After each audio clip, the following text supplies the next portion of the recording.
सविज्ञानम् इदं वक्ष्याम्यशेषतः यज्ञात्वा नेह भूयोऽन्यात्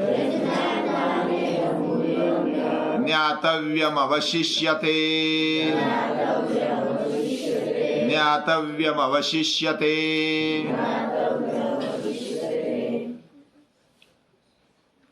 भगवान ने हमें जीवन दिया, मानवीय जीवन दिया,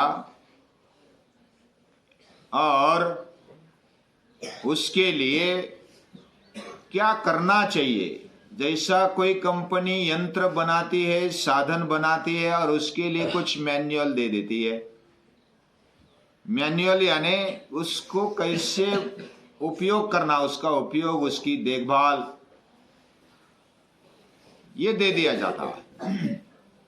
वैसे हमें जन्म दिया और हमारे जीवन के लिए, उसके रिपेयर के लिए, देखभाल के लिए भगवान ने हमें श्रीमद् भगवद गीता दे दी है।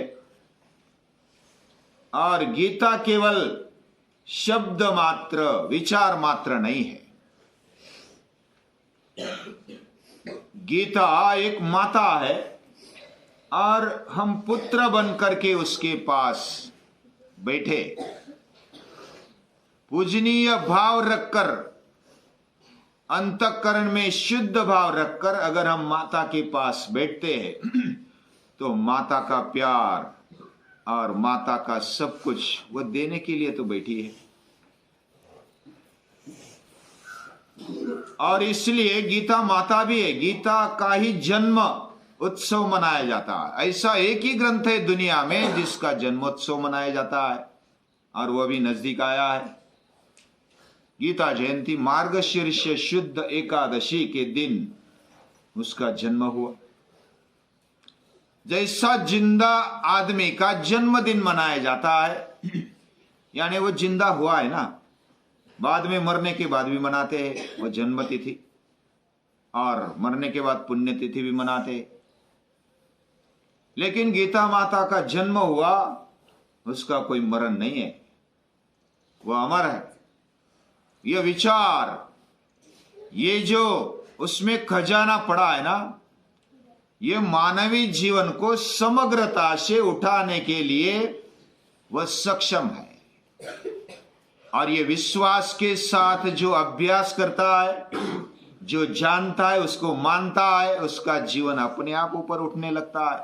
माता की गोद में है तो वो तो ऊपर उठा लेती है, हमें ज्यादा करने की आवश्यकता नहीं है। सिर्फ माता के पास प्यार से जाना है, बस हो गया काम। इतनी बढ़िया माता है, वो एक एक पहलू जीवन का बताती है। कैसे रहना चाहिए, कैसे काम करना चाहिए, कैसा दृष्टिकोण रखना चाहिए, कैसे भक्ति करनी चाहिए, कैसा त्याग करना चाहिए, कैसे तप करना चाहिए, कैसे कार्य करना चाहिए, ये सब कुछ बताने वाली गीता है। जिधर भी समस्या आएगी उसको समस्या का निराकरण करने की ताकत उसमें है। वह रोने वाले को थप्पड़ दे देती है और जीवन में खड़ा रहने के लिए बोलती है। मैं भी सब कुछ करने के लिए तैयार हूं, लेकिन तुझे खड़ा होना है। अभी मां ने जन्म दिया और आयुष्य भर वही सब काम करती रहेगी, वो उठेगा ही नहीं, करेगा ही नहीं, तो मां को अच्छा नहीं लगता। तू खड़ा हो जा, त्यक्त्वोत्तिष्ठ परंतप, ऐसे बोलने वाली ये मां है और प्यार करने वाली भी है। तेरे हित के लिए ये मैं बता रहा हूं, ऐसे भगवान बोलते हैं। वक्ष्यामि हित काम्यया,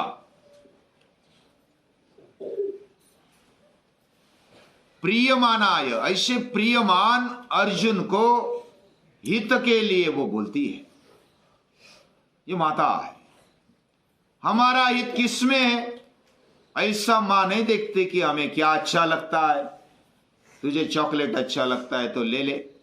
अभी चॉकलेट खाते खाते तो दांत किड़ गए, पेट खराब हो गया, तो भी चॉकलेट देने वाली मां नहीं है। वो हित का नहीं देखती है, वो सोचती नहीं है, लेकिन गीता माता सोचती है कि क्या देना चाहिए क्या नहीं देना चाहिए। ऐसी बुद्धिमान है, सशक्त है, जिसको जानकर इतना गीता में समग्रता से बताया है, जिसको जानकर बाकी जानने की आवश्यकता नहीं है। जीवन में क्या क्या जानना चाहिए। गीता में जीव शास्त्र है, बायोलॉजी है। गीता में साइकोलॉजी मानस शास्त्र है। गीता में सोशियोलॉजी है, समाज शास्त्र है। गीता में नीति शास्त्र है, एथिक्स है। गीता में फिलॉसफी है, तत्वज्ञान है। अलग अलग तरीके से गीता में सभी शास्त्रों का सार आया है। कोई भी ऐसा विषय बाकी नहीं रहा जो जीवन के लिए आवश्यक है। सभी विषय गीता ने जो जीवन के लिए आवश्यक है वो लिए है। कौन सा भी प्रश्न इसलिए जीवन में अगर आता है तो गीता को ढूंढो, गीता के पास जाओ। और गीता ज्यादा बड़ी भी नहीं है, 700 श्लोक है सिर्फ। अगर तय करेंगे तो एक एक श्लोक करके 2 साल में तो कंठस्थ हो जाएगा। इतना आसान है, एक एक दिन निकल जाता है। आज नहीं कल करेंगे, कल नहीं परसों करेंगे, आज सोने दो, ऐसा बोलने वाले के दिन दिन निकल जाते हैं और वो खाली हाथ रहते। और फिर एक बार खेत को चिड़िया ने चुन लिया तो फिर बाद में दक्ष रहने से क्या फायदा।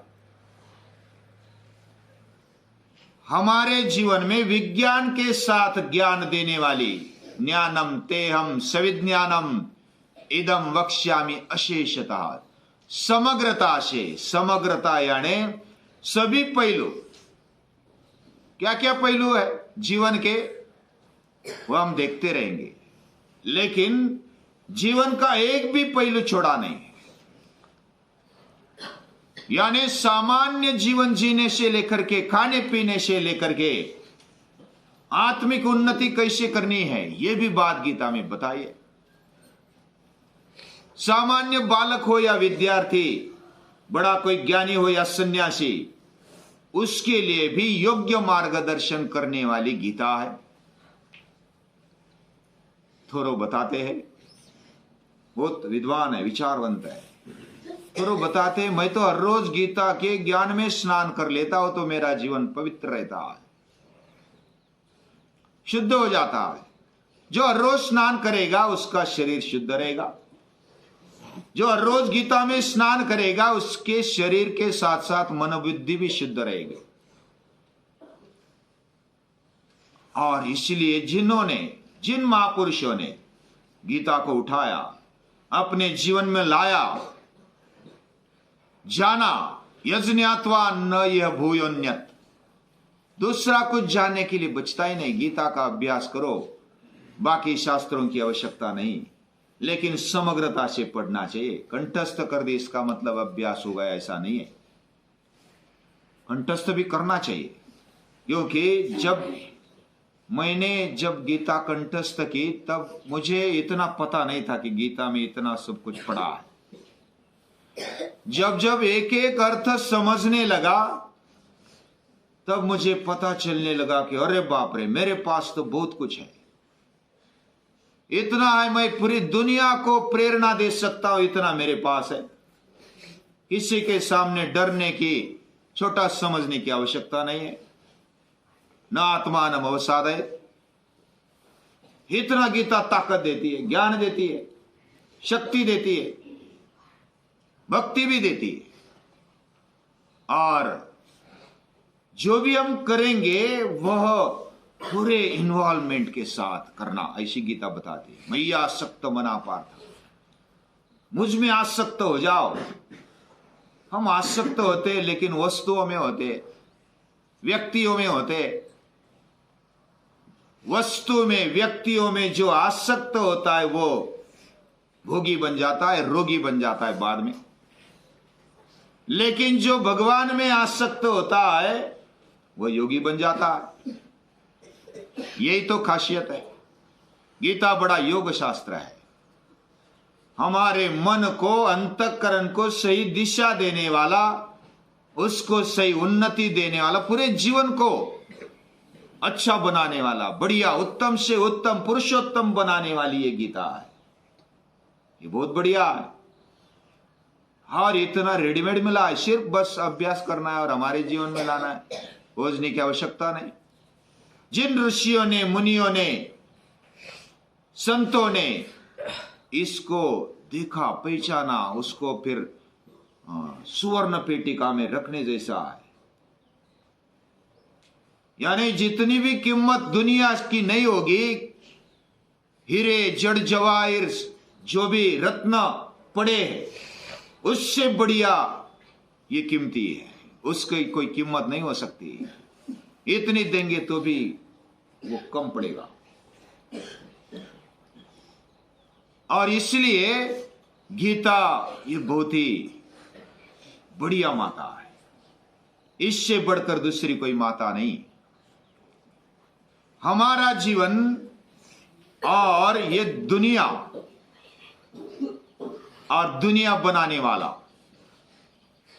इसको जानना, यही गीता का मकसद है। मुझ में आसक्त होकर के तू जान ले, और अगर जानेगा तो निस्संशय तू आगे बढ़ेगा, इसमें कोई शंका नहीं। मयि आसक्त मना पार्थ योगम युंजन मदाश्रय असंशयम समग्रम माम, पूरी समग्रता से यथा ज्ञास्यसि तत्शृणु, जैसा तू समझेगा ये सुन ले। अपनी अपनी बुद्धि होती है, लेकिन अपनी बुद्धि का सही उपयोग प्रामाणिकता से करेगा तो जानेगा ही। बुद्धि दी है भगवान ने, वो जानने के लिए दी है।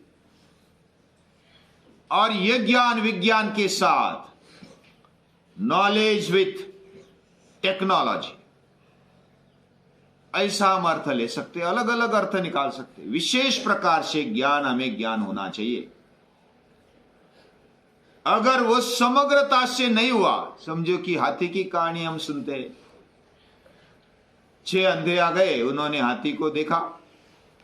एक को लगा कि सूंड जैसा है, एक को लगा कि सूप जैसा है, एक को लगा ये तो बड़े बड़े ऐसे सींग, उसने दांत हाथ में ले लिए, उसको लगा कि ये बैल के सींग जैसे आती। एक ने पांव पकड़ा तो उसको लगा कि ये खंबे जैसा है हाथी। एक ने पूंछ को हाथ लगा कि वो बोला कि झाड़ू जैसा। एक ने पीठ को हाथ लगाया, पेट को हाथ लगाया, वो बोला कि हाथी सपाट है। अलग अलग तरीके से अंधों ने जान लिया। गलत नहीं जाना, गलत जाना है क्या? सही जाना है, लेकिन समग्रता से नहीं जाना।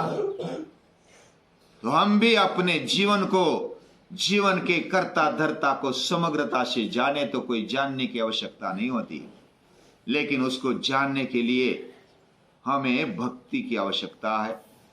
और भक्ति आएगी तो कर्म होगा ही होगा, साधना तो होगी, वही पूजा है। हम जो भी कर्म करेंगे उसको सेंटर में रखते हुए करें, वो भक्ति बन जाती है। इतनी सीधी सादी बात बताई है, बहुत ही सामान्य लोगों के लिए, ऊंचे लोगों के लिए, जो भी आदमी बन करके आया इस दुनिया में, उन सभी के लिए मार्गदर्शन करने वाली गीता है। रोज थोड़ा थोड़ा जान लेंगे, और गीता के लिए ये हमारा पूजन है। गीता को ये नमस्कार है, हृदय से प्रणाम।